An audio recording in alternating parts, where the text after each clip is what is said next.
Malam itu, di usianya yang ke-28, pria muda mengambil keputusan yang akan menghantuinya selamanya untuk mempersingkat perjalanan pulang.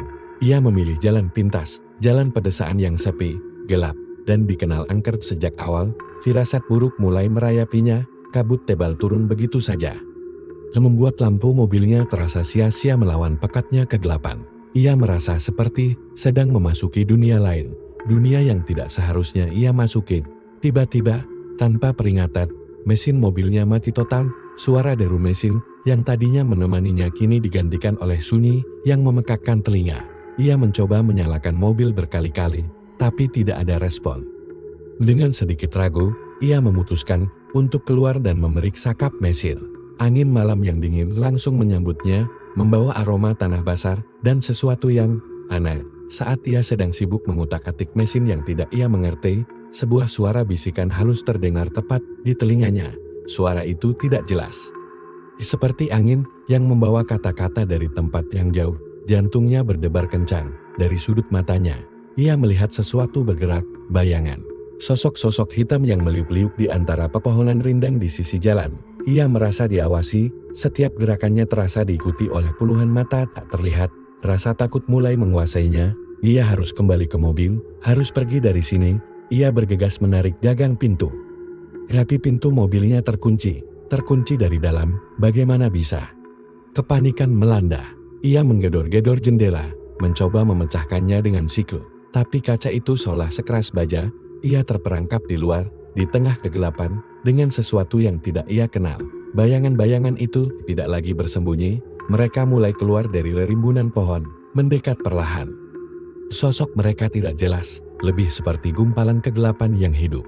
Tidak ada pilihan lain, pria muda berbalik dan berlari.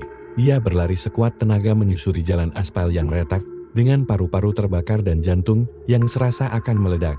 Tapi setiap kali ia menoleh ke belakang, bayangan-bayangan itu selalu ada, mengikutinya dengan kecepatan yang sama. Seolah sedang bermain-main dengannya. Di tengah keputusasaan, matanya menangkap siluet sebuah bangunan di kejauhan, sebuah rumah tua yang terbengkalai.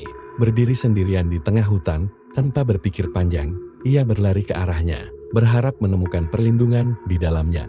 Pintu depan yang reyet terbuka dengan sekali dorong.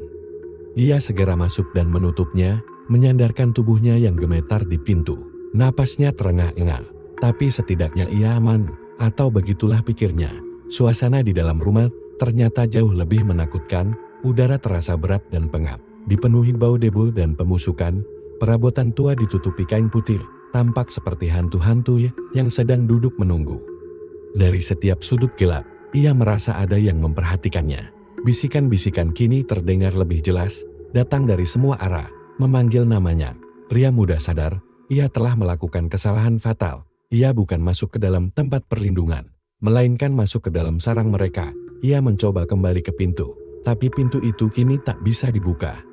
Di jendela-jendela tertutup rapat oleh papan-papan kayu yang sudah lapuk.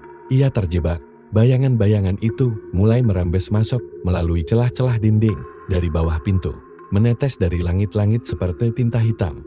Mereka tidak lagi memiliki bentuk, hanya kegelapan murni yang bergerak, mengelilinginya dari segala sisi. Ruangan itu semakin gelap, semakin dingin. Pria muda mundur hingga punggungnya menabrak dinding. Ia membuka mulutnya, dan sebuah teriakan putus asa yang panjang menggema di rumah kosong itu, sebelum akhirnya ia benar-benar ditelan oleh kegelapan abadi. Subscribe and like this video.